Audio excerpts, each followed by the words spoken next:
We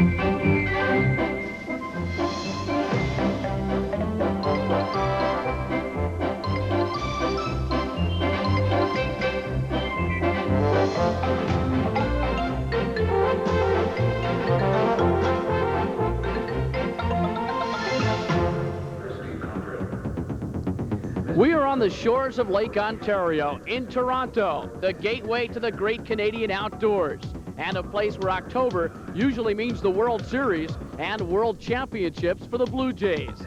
But with baseball all but forgotten this year, the Canadian sports fan focuses tonight on harness racing as we present the Cadillac Breeders' Crown. Our setting is Woodbine Racetrack in Toronto, the only racetrack in North America which presents thoroughbred racing in the afternoon and a complete program of harness racing under the lights. Tonight we feature 4 races for 2-year-olds in the Cadillac Breeders' Crown. Overall, $1.9 million up for grabs, with the richest race of the night, the 2-year-old Colt Pace, set up as the finale. Hello again, everyone. I'm Bruce Beck. Welcome to the conclusion of the 1994 Cadillac Breeders' Crown Series. Well, 2 weeks ago, we featured the older horses. Last week, it was the 3-year-olds. And tonight, we feature the unpredictable, the precocious, the talented 2-year-olds. And there's no doubt tonight that the highlight of the evening will be the 2-year-old Colt Pace. And over the years, being the favorite is certainly no prerequisite for success. In 1984, the mighty Annihilator was upset by Dragon's Lair and set a trend for the division. Totally Ruthless in 1988 was toppled by Roy Davis's Kentucky Spur. In 1990, Die Laughing fell to his arch rival Arch Place, and last year, Keystone Luther was beaten by Expensive Scooter. In the first 10 years of the Breeders' Crown, only Camptastic won the 2-year-old Colt Pace as a favorite. On that note, let me bring in my broadcast partner, Gary Seibel. And Gary, why is it so difficult for a favorite to win the 2-year-old Colt Pace in the Breeders' Crown? Well, traditionally, Bruce, this event has almost always boasted a very deep field, loaded with talent on most occasions, and such is the case once again this year. There are 4 or 5 with a legitimate shot in here to win it, and of course, again, a very strong field here. So we're looking at a horse by the name of Jenna's Beach Boy, was the fastest qualifier last week at 1:52.4. Not even the race favorite, second choice in the morning line. Well, let's expand on that thought for a moment, taking a look at the results of last week. And you can see that in the second elimination, the top 3 finishers from that race are the 3 early favorites in tonight's championship race. And the other elimination winner last week, Only Pan, 8-1 on the morning line, which makes him an outsider. But here's another possible answer to a very difficult question. You know, the Breeders' Crown brings together the best horses in North America, and just because a horse is dominant in his local area at his home track doesn't necessarily mean that he is going to shine when he gets to the big dance. There's a look at number 1, Rover Hanover, in this 2-year-old Colt Pace. He won the Metro at Woodbine September 2nd at 51-1, but he has only 2 wins, the fewest in the field. He is driven and trained by Joe Hudon, who has had an outstanding year and is a regular on the Ontario Jockey Circuit. Brad Diamond profiles Joe Hudon in this Continental Smooth Trip. For 15 years, Joe Hudon was the toast of harness racing in British Columbia. He'd won over 3,400 races, captured the North American UDRS Championship 3 times, and life was good. But then in 1992, Joe made a decision that had his friends shaking their heads in disbelief. He was going to leave British Columbia and head to Ontario to set up shop on the Ontario Jockey Club circuit, home to the country's top trainers and drivers.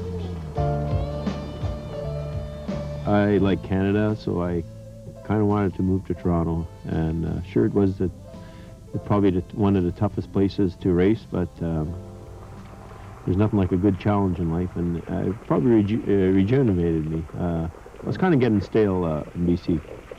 You know, nobody cares. It's like a hockey player. Nobody cares how good you were someplace else or how many races you win someplace else. The only people that could probably come in here and be where they started from when they get here would be the guys from the Meadowlands, because everybody thinks it's better racing than here or as good. And anybody else that comes from anywhere would have to start at the bottom, just like I did.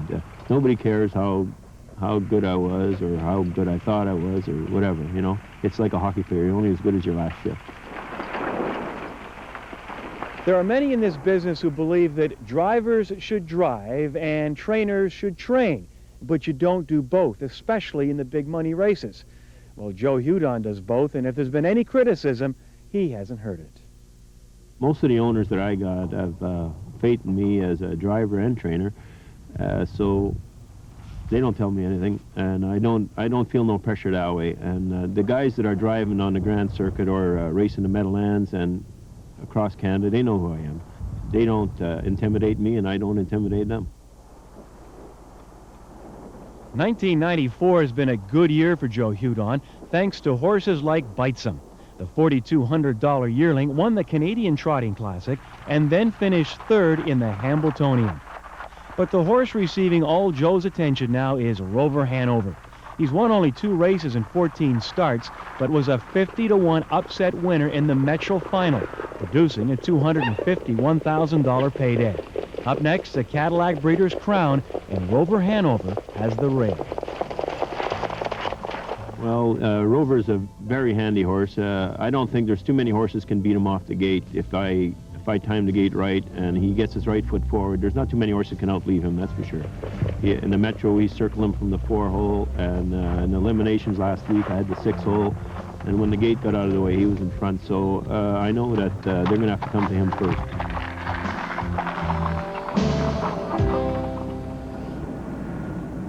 Well, Rover Hanover has the rail tonight, but it's being held right now at current odds of 27-to-1. We're just a few minutes away from the 2-year-old Colt Pace in the Cadillac Breeders' Crown.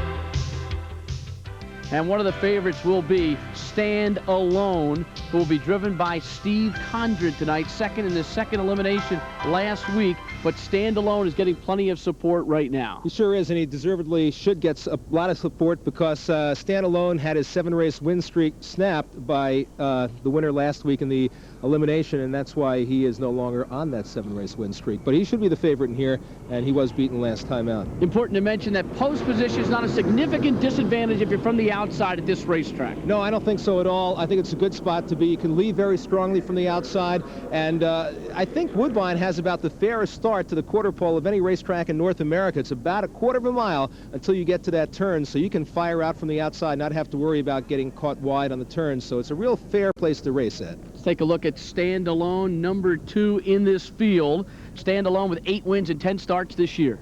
And last week in the eliminations was beaten by Jenna's Beach Boy, who, as we mentioned, a very, very game competitor. He should be tough tonight from the outside. Owned by George Siegel and Marty Granoff, who went head-to-head with Arts Place and Die Laughing in the same division back in 1990. Let's take a look at the complete field and the odds right now. Rover Hanover at 31-to-1. Stand Alone is 4-to-5. The Public's Choice, one divisions of the Nia Trust, the Champlain, and the Bluegrass. Also getting some support, No Standing Around at 7-to-1. The driver, Doug Brown, knows Canadian ovals. Also in the field, Don't Get in My Way, the winner of the Woodrow Wilson, 12-to-1, and Jenna's Beach Boy at 8-to-5. Why such support, Gary? Well, because Jenna's Beach Boy is very tough as well. And again, the good outside post, and Bill Fay is driving once again. I look for Jenna's Beach Boy to be firing out right from the start. He'll want a good early spot. You don't want to come from too far off the pace against a bunch of 2-year-old pacing colts like this. So look for Jenna's Beach Boy to be out and rolling early. I'd be kind of surprised if he doesn't. The Woodbine track record, Jenna's Beach Boy, 152-4. The world's record, Arts Place, 151-1. $670,000 purse. The 2-year-old Colt Pace of the Cadillac Breeders' Crown, the final race of 1994 in this competition. Here's Frank Salee. Get in My Way is firing on out of there. So is Jenna's Beach Boy, and Only Pan firing fastest of all in between them against Rover Hanover. Over to the first turn with Stand Alone, spotted just behind the speed. Rover Hanover is on a break. Now coming on to inherit fourth is Don't Get in My Way. VP Finance is 5 up on the outside. Big Albert gets away in 6th. Around the Trouble from 7th on the outside. No Standing Around. Then it's back to Powerful Structure. Village Connection. Rover Hanover is out of it. Back down pacing off a quarter. Only Pan up front. 26-3. Wicked first quarter speed for Only Pan, who takes the field into the backside. Jenna's Beach Boy is there in second. 4 more lengths to Stand Alone. Studying those two from a tight third. VP Finance is fourth. Don't Get in My Way is fifth. Already on the move. On the outside from 6 is No Standing Around. Big Albert is 7th. Powerful Structure is 8th. Then Village Connection. And Rover Hanover, the half was 55-1, going very strong in a 28-3 second quarter. And Bill Fay has taken Jenna's Beach Boy to the lead. Jenna's Beach Boy in front on the way to the last turn.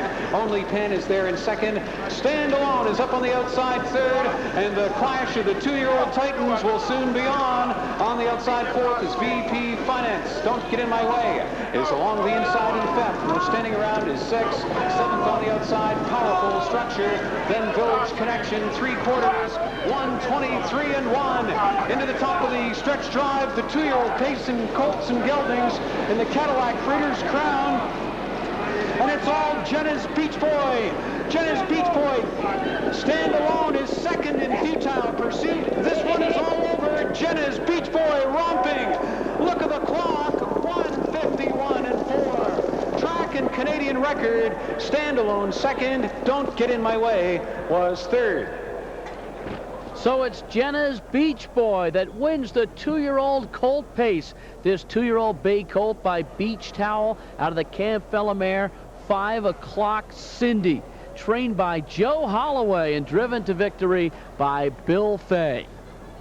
What a big effort by Jenna's Beach Boy. And I'll tell you something, this horse, the mare, 5 o'clock Cindy, is a mean-spirited mare. I think it helps this colt be as good as he is. He got right out there, didn't wait, and they went some very, very fast fractions as they moved down the stretch. Jenna's Beach Boy was leading it by about 2 lengths, and Stand Alone, he had every opportunity to overtake the pace setter, could not do it. No question that Jenna's Beach Boy was much the best tonight because Stand Alone laid off that quick early pace and still could not close in, didn't have enough in the tank. Jenna's Beach Boy, a tremendous effort tonight for driver Bill Fay. Stand Alone, your proverbial second best here.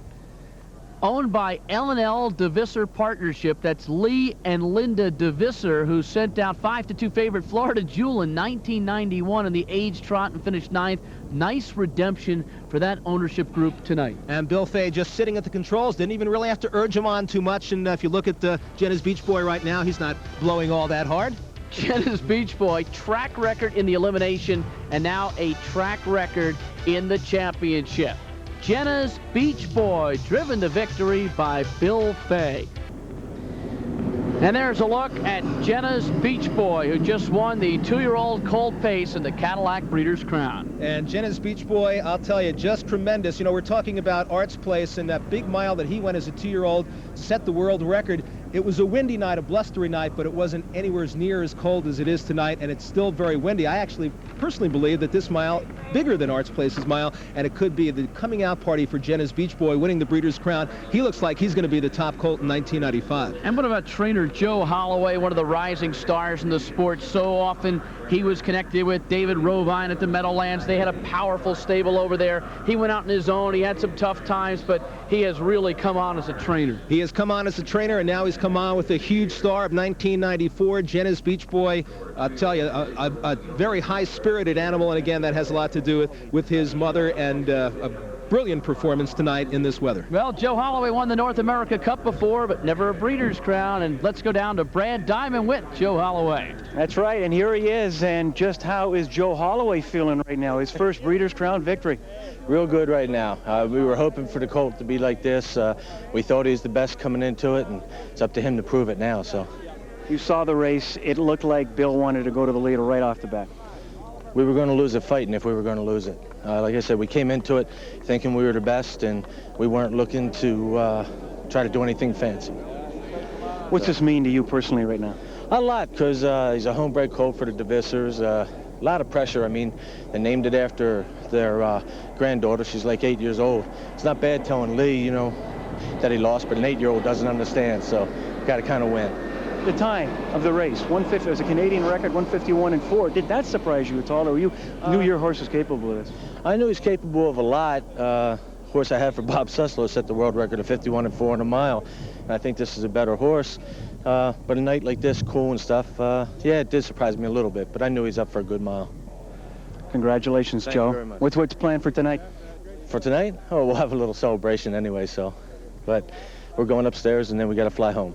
Okay. Congratulations once again. Joe Holloway, a very happy man, and for good reason, and back up to you, Bruce. I'll tell you, Jenna's Beach Boy flew home as well tonight.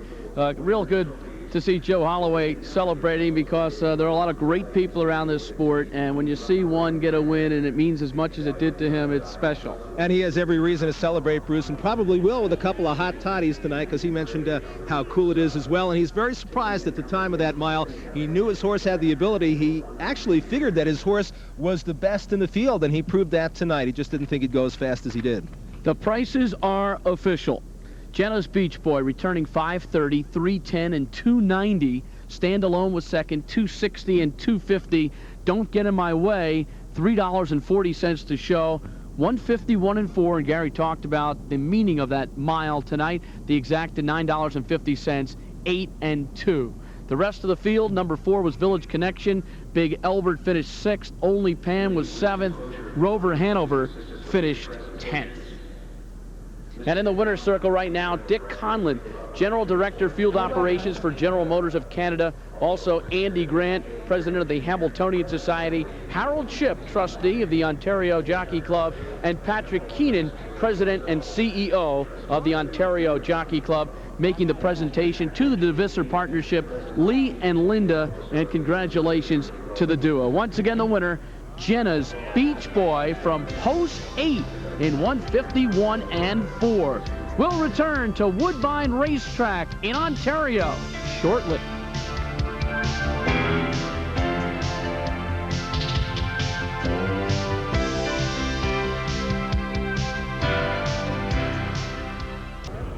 Five wins in a row for Jenna's Beach Boy. This the biggest of all. 7th victory of the year for this 2-year-old Colt. He's been in the money 11 of 12. He's never missed a check this year, and he certainly picked the best time to peak. And Gary, what about his performance? His performance was unbelievable, but again, the favorite goes down to defeat. Just once in 11 years right. in the Breeders' Crown, 2-year-old Pace Colt Pacer, we had a favorite win, and again, we don't tonight. Only Camptastic was a winner as a favorite in this race.